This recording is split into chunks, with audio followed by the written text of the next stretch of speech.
Véronique, je crois que c'est la première fois que je rentre dans une maison où il y a 3 étages en enfilade. Oui, effectivement, c'est lié aux contraintes du terrain qui étaient en pente et donc on a dû inverser la situation des pièces et mettre l'entrée dans le dessus de la maison avec les pièces de vie dans le bas. Alors tout est très ouvert, tout est très lumineux en fait grâce à ça aussi. Oui, tout à fait, on a privilégié la luminosité, surtout sur la partie vers le jardin. De manière à fermer la partie façade de maison. Alors quand on regarde un petit peu l'intérieur aussi, vous avez gardé un côté assez brut. Hein, les matériaux bruts sont là, il y a juste quelques blocs cachés, mais le reste c'est très brut. Oui, là c'est encore très brut, mais c'est parce qu'on n'a pas tout à fait fini non plus. C'est pour ça. Mais certaines, effectivement, certaines parties seront laissées brutes, en tout cas on a décidé de les laisser comme ça, on verra comment ça vit, notamment les blocs apparents. On verra si ça se salit ou s'il y a des problèmes, on pourra toujours intervenir avec une couche de peinture. Mais le souhait est effectivement de garder les matériaux le plus brut possible. Alors quand on inverse comme ça l'emplacement des chambres, des pièces de vie, est-ce que ça change finalement la perception de la maison ? C'est-à-dire que les chambres sont toujours sur le dessus, ça c'est clair. Ce qui est inversé, c'est l'entrée qui se fait au niveau des chambres. Je dois avouer qu'on le vit pas encore vraiment parce que le tracé extérieur n'est pas encore aménagé pour les piétons, donc on rentre toujours par le bas. Mais bon, le bureau est en haut, à hauteur de l'entrée, donc c'est une situation relativement classique. On accède au hall de nuit par directement, mais ça on verra à l'usage si on insère une porte ou si on le laisse comme ça, oui.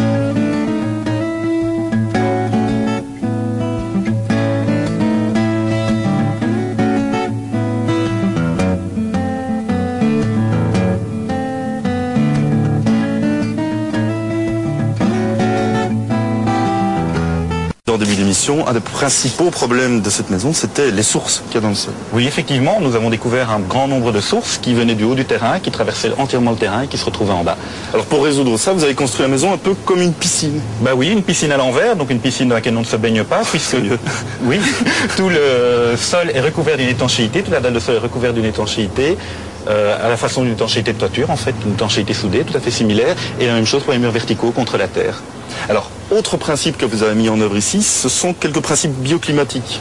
Oui, alors nous essayons au maximum d'utiliser l'énergie solaire passive, c'est-à-dire l'énergie du soleil, qui est gratuite, qui est naturelle. Oui. Et donc ici, ça se prêtait bien, puisque toute la maison est orientée au sud-est, afin que toutes les pièces de vie, les chambres, les séjours, salle à manger, bénéficient du soleil le matin, et donc puissent être chauffées le matin, et cela sans risque de surchauffe en été et le soir.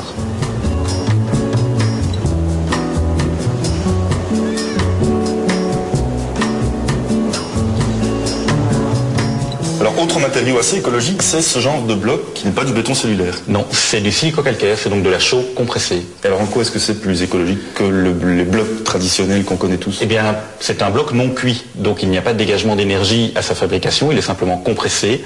Il est intéressant parce qu'il est très porteur, il est très lourd. Donc par exemple sur un bloc de cette épaisseur-ci, on pourrait construire sans problème 4 niveaux. Alors ce genre de matériau, vous l'avez utilisé aussi dans une autre maison qu'on va le découvrir.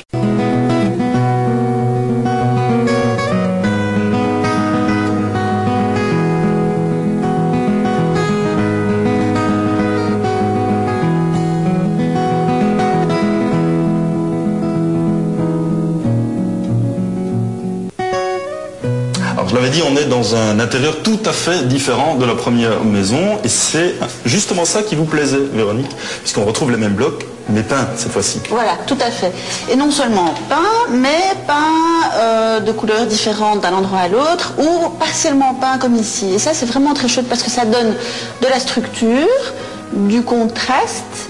Oui, c'est vraiment chouette. Est-ce qu'on peut mettre n'importe quel type de couleur, vous pensez, sur ce genre de bloc, dans une pièce comme celle-ci? Oui, d'ailleurs, c'est ce qu'on se dit tout à l'heure. Moi, j'aurais été même dans des tons plus forts. J'aurais osé le rouge.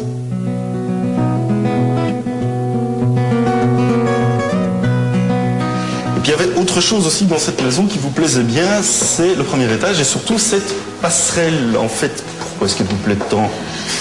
Elle me plaît parce qu'elle donne à cette maison un côté très ouvert et en même temps, parce que comme on sait dans les maisons trop ouvertes on manque d'intimité et en même temps il y a l'intimité. Donc vous avez le coin enfant, le coin parent, même des petites fenêtres pour ouvrir et cette passerelle On surplombe tout. Oui, j'aime vraiment bien. Et par ailleurs, c'est d'ici qu'on voit le mieux ce qui caractérise entre autres cette maison, qui est le mélange de matériaux. Vous avez du bois, de la pierre. Oui, c'est On se retrouve la semaine prochaine.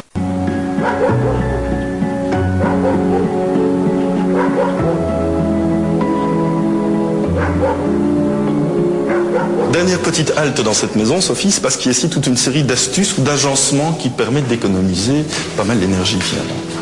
Oui, effectivement, la maison a été conçue dès le départ de façon bioclimatique, donc avec une grosse protection côté nord. La façade est à moitié enterrée, elle est de forme aérodynamique avec un gros matelas d'air au centre qui fait un isolant gratuitement et des châssis en retrait pour qu'ils ne soient pas léchés par les vents froids, donc ils sont en retrait par rapport au nu de la façade.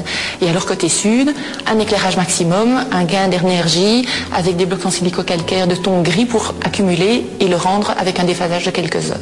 Je suppose que tout ça, ça coûte pas beaucoup d'argent, mais est-ce que ça permet d'économiser justement beaucoup d'argent? Ça permet d'économiser beaucoup d'argent étant donné que notre consommation en mazout est à peu près de moitié moindre qu'une maison traditionnelle avec le volume pareil à chauffer. Ben voilà. Mais il faut faire attention à la surchauffe. Donc nous avons un espace central qui permet une circulation de l'air en fait nord-sud parce que c'est bien d'accumuler l'énergie mais il faut aussi ne pas souffrir de la surchauffe en été. Ben voilà, très bien. Encore quelques conseils et on continuera à vous en montrer dans cette émission.